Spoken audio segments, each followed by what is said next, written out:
से जितने भी लगभग 160 विभाग हैं वो इसमें शामिल हैं। बाकी ये हमारा केवल परिषद का वो था, लेकिन हमारे ये जो एनजीसीए का कार्यक्रम पुरानी पेंशन बहाली को लेकर, इसमें हमारे केंद्रीय संगठन भी हैं, हमारे शिक्षक भी हैं, तो ये सभी को मिलाकर ये पूरे भारतवर्ष में चलाया जा रहा। रेलवे भी इसमें शामिल है। रेलवे के जो कन्वीनर हैं वही इसके मुख्य कन्वीनर भी हैं, उन्हीं की अध्यक्षता में आयकर है, पोस्टल है, डाकतार, सभी सारे विभाग इसमें शामिल हैं और सभी के यहाँ ये कार्यक्रम चल रहा है। हमने भी अपने परिसर से जो संबद्ध संगठन है उनमें चलाया और लगभग 100% ऑफलाइन ये हम लोग को पत्र मिले हैं जो इसके लिए सहमत हैं कि पुरानी पेंशन बहाल होनी चाहिए। और लगभग जैसे कार्यक्रम तो बहुत सारे हुए। 2013 में राज्य कर्मचारी संयुक्त परिषद ने ही अपना अकेले दम पर एक कार्यक्रम किया था, लखनऊ से दिल्ली तक साइकिल रैली निकाली थी और जंतर मंतर पर हम लोगों ने धरना दिया था।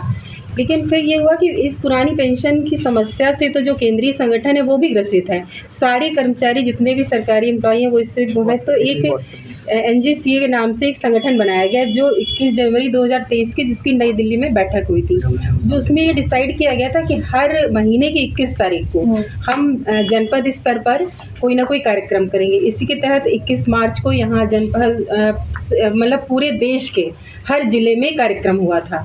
उसके बाद फिर 21 मार्च से 21 मई तक जनसंपर्क किया गया और फिर 16 मई को एक पेंशन रथ यात्रा निकाली गई थी जो कि पूरे प्रदेश में उसने भ्रमण किया था। कुछ चारबाग के रेलवे स्टेडियम के साथ साथ हर प्रदेश के राजधानी स्तर पर ये कार्यक्रम हुआ था। 10 अगस्त को नई दिल्ली के रामलीला मैदान में ये कार्यक्रम हुआ था। चलिए ठीक है, उनको दे रहे हैं, कोई बात, इनको भत्ते मिले, लेकिन नेता वो तो समाज सेवक है ना, उनको पुरानी पेंशन और भत्तों से क्या मतलब। हम कर्मचारी पूरी उम्र नौकरी करते, जब बुढ़ापे में हम किसी कार्य करने के लायक नहीं रह जाते तो आप कह देते हैं हम पेंशन नहीं देंगे।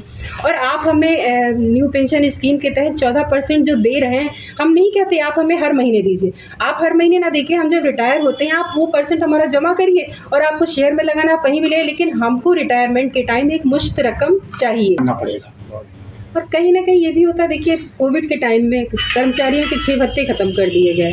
हम लोग इतनी मेहनत से, इतनी लड़ाई करके सरकार से वो करके हम लोग इन भत्तों को प्राप्त करते हैं और एक झटके में सरकार उन्हें ख़त्म कर देती। हमारा 18 महीने का डीए फ्रीज कर दिया, बाद में उन्होंने दिया, लेकिन कहीं ना कहीं जो हमारा 18 महीने रुका हुआ था उसका तो उन्हें देना चाहिए था।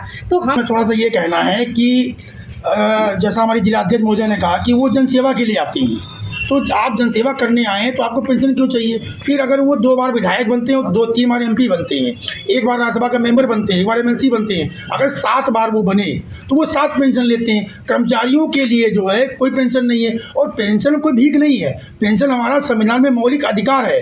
पेंशन हमारी राजा महाराजा के समय से, अंग्रेजों के समय से चली आ रही है, क्योंकि हम अपने जीवन काल का स्वर्णिम समय आप सरकार की सेवा में देते हैं। और एक बात होती है कि राज्य कर्मचारी कोई कार्य नहीं करते हैं। आखिर जितनी भी गवर्नमेंट की योजनाएं धरातल में हैं वो राज्य कर्मचारी द्वारा ही तो उनको अमल में लाया जाता है।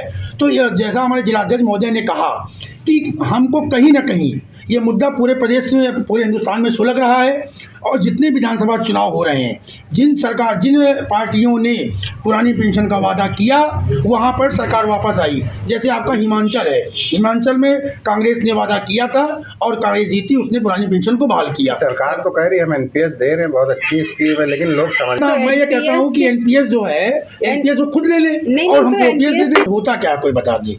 और जब कुछ लोग बात ये उठाते हैं कि जब 2003 में लागू हुई थी तो बड़ा बड़ा सजबाग दिखाया जाएगा। अच्छा, हमारा जो केंद्रीय नेतृत्व है, हमारा प्रदेश नेतृत्व है, तो उसने कहा कि सरकार के साथ हम बैठें, हमको बुलाएं, बैठें, सरकार के ऊपर कोई बोझ नहीं पड़ेगा। हमारे प्रदेश अध्यक्ष आदरणीय हर्षवर्धन तिवारी जी ने बाकायदा डाटा बना के दिया है कि सरकार के ऊपर पुरानी पेंशन बहाल करने में कोई भी बोझ नहीं है। जो आप 14% हमको दे रहे हैं वो मत दीजिए ना, हम कहाँ आपसे कहते हैं। और आपसे कोई भीख नहीं मांग रहे हैं, हमारा अधिकार है, इसको हम लेकर रहेंगे। अगर सरकार हमारी बात नहीं सुनती है तो हम आगामी जो 2024 में लोकसभा का चुनाव है, शिक्षक और कर्मचारी, चाहे केंद्र का हो चाहे राज्य का हो, वो आपको